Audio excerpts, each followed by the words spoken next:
Halo Sobat Langsung Pinter, dimanapun berada, welcome back di channel Langsung Pinter yang selalu menyuguhkan pengetahuan dan wawasan buat sobat-sobat agar dapat menjadi pintar secara praktis dan otomatis, insya Allah. Kali ini Mimin akan membahas 8 hantu seram di berbagai negara. Jangan lupa subscribe ya sob, agar channel ini dapat berkembang lebih baik lagi. Ayo kita simak hingga akhir, jangan di skip ya sob. Number 1, Kuche Sake Onna, Jepang, adalah sejenis siluman dalam mitologi dan legenda urban Jepang. Ia berwujud seorang wanita yang bermulut robek. Dalam legenda urban Jepang, ia menutupi mulutnya dengan masker operasi dan sering muncul di jalan-jalan yang sepi. Ia bertanya pada orang yang ditemui, apakah dirinya cantik? Ia akan membuka maskernya dan bertanya lagi, bahkan bila seperti ini, apakah aku masih cantik? Pada saat itu, bila si korban menjawab tidak, maka ia akan dibunuh dengan gunting, golok, sabit, atau senjata tajam lainnya. Bila si korban menjawab ya, Kuche Sake Onna akan gembira dan membebaskannya. Tetapi ada juga yang mengatakan bahwa walaupun korban melakukan itu, Kuche Sake Onna akan mengikuti korbannya sampai ke rumah dan membunuh korbannya di depan pintu rumah si korban. Bila korbannya wanita, Kuche Sake Onna akan merobek mulutnya hingga serupa dengannya. Bila korbannya anak-anak, ia akan memakannya. Number 2, Jiangxi, Cina, juga dikenal sebagai vampir atau zombie lompat dari Cina, adalah tipe mayat yang dihidupkan kembali dalam legenda dan cerita rakyat Cina. Mereka biasa digambarkan sebagai mayat kaku mengenakan pakaian resmi dari dinasti Qing dan bergerak dengan melompat dengan lengan terentang, membunuh makhluk hidup untuk menyerap qi atau kekuatan hidup mereka. Biasanya pada malam hari, sedangkan di siang hari mereka ada di dalam peti mati atau bersembunyi di tempat gelap seperti gua.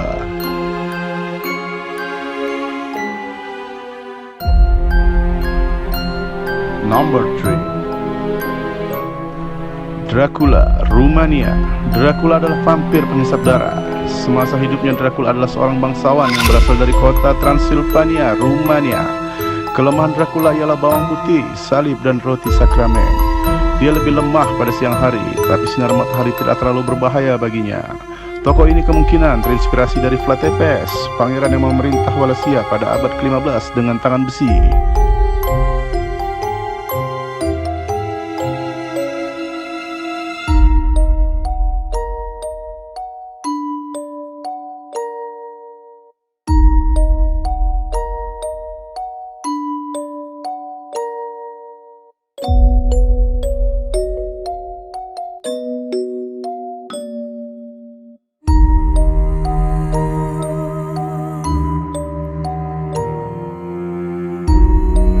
Number 4, Annabelle, Amerika. Sobat pada tahu pastinya cerita tentang boneka yang dirasuki setan yang ceritanya sukses digarap oleh industri film Hollywood. Ya betul sob, boneka tersebut adalah bernama Annabelle. Ceritanya bermula pada tahun 1967. John dan Mia Fom tinggal di Santa Monica dan sedang menunggu kelahiran anak pertama mereka. John memberinya hadiah boneka yang ia cari dengan susah payah. Mia menyukainya dan menempatkannya di samping koleksi bonekanya. Pada malam hari, Mia mendengar ada pembunuhan yang terjadi pada tetangga mereka, keluarga Higgins. Ketika Mia pulang ke rumah dan memanggil polisi karena disuruh suaminya, dia diserang oleh seorang wanita yang sedang memegang boneka dan seorang pria yang merupakan teman wanita tersebut. John dan polisi tiba di rumah dan membunuh pria tersebut, sementara wanita tersebut membunuh dirinya sendiri. Dia meninggalkan simbol berdarah yang digambar di dinding, kemudian setetes darah jatuh pada wajah boneka yang dipeluknya. Sebuah laporan berita mengatakan bahwa orang tersebut adalah Annabelle Higgins dan pacarnya. Mereka telah membunuh orang tuanya dan mereka merupakan aliran sesat pengikut Ram, yaitu aliran pemuja setan. Dan setelah kejadian tersebut, boneka Annabelle seperti kerasukan dan membawa petaka bagi yang menyimpannya. Number 5, Maena, Thailand. Bermula ketika masa pemerintahan Raja Mongkut, ada seorang wanita bernama Nak yang menikah dengan laki-laki militer bernama Mat. Lalu mereka tinggal di daerah Prakanong, Bangkok yang dekat dengan Kuil Wat Mahabut. Setelah menikah, Mak harus meninggalkan istrinya untuk tugas militer. Saat itu Nak sedang mengandung dan meninggal pada saat menanti suaminya yang sedang bertugas militer. Warga sekitar cemas dikarenakan menurut kepercayaan mereka, jika seorang wanita meninggal pada saat hamil, maka arwahnya tidak akan tenang dan dapat mengganggu warga sekitar. Arwah tersebut dikenal dengan sebutan Pitai Hong Tong Klom. Kabarnya meninggalnya Nak tidak diketahui oleh suami, sampai akhirnya sang suami pulang ke rumah dan menemui istri dan anaknya dalam keadaan baik-baik saja, dan mereka menjalani kehidupan secara normal. Padahal para tetangga sudah memperingati bahwa sang istri Nak sudah meninggal.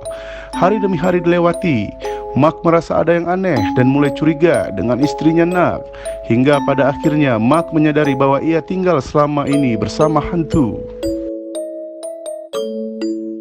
Number 6. Jin Arab. Jin adalah makhluk halus kuno yang ada dalam tradisi Arab dan Islam. Biasanya ia dianggap sangat nakal dan jahat, meskipun konon ada jin yang juga baik hati. Menurut rumor yang beredar, jin yang terbuat dari api dapat berubah bentuk menjadi manusia dan hewan suka hati. Ketika mereka ingin menimbulkan masalah, mereka menganggap bentuk-bentuk ini sebagai cara untuk menyatu dengan dunia fisik dan mempertahankan tipuan mereka sampai mereka siap mengungkapkan bentuk mereka yang sebenarnya. Ketika tidak dalam bentuk manusia atau hewan, jin hidup di dalam alam yang berbeda dengan manusia. Mereka dapat hidup di pohon, batu, aliran, benda cair, reruntuhan, bahkan laci meja Anda. Tenang, konon katanya untuk menghindari godaan jin dapat dilakukan dengan berdoa dan tetap berperilaku sopan, khususnya di tempat-tempat rawan. Number 7. Mumi Mesir adalah semacam mayat hidup yang sering digambarkan mempunyai kulit gelap dengan sekujur tubuh dililit oleh semacam kain panjang. Ketika awal bangun, mumi bergerak dengan berjalan secara kaku, tetapi nantinya setelah beradaptasi sebentar bisa mengejar korbannya dengan cepat.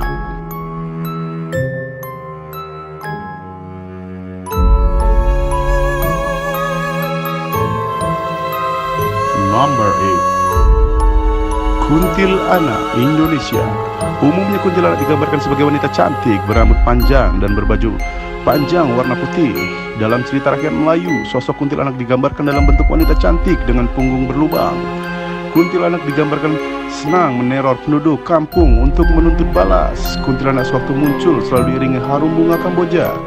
Konon laki-laki yang tidak berhati-hati bisa dibunuh sesudah kuntilanak berubah wujud menjadi penghisap darah. Kuntilanak dikatakan sering menjelma sebagai wanita cantik yang berjalan seorang diri di jalan yang sunyi.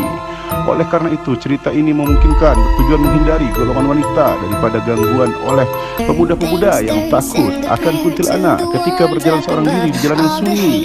Dalam cerita seram dan film horor di televisi Malaysia, kuntilanak digambarkan membunuh mangsa dengan cara menghisap darah di bagian tengkuk seperti vampir. Agak berbeda dengan gambaran menurut tradisi Melayu. Kuntilanak menurut tradisi Sunda tidak memiliki lubang di punggung. Jenis memiliki lubang di punggung bersama deskripsi di atas disebut sundel bolong. Kuntilanak konon juga menyukai pohon tertentu sebagai tempat bersemayam, misalnya waru yang condong ke samping, populer disebut waru doyong.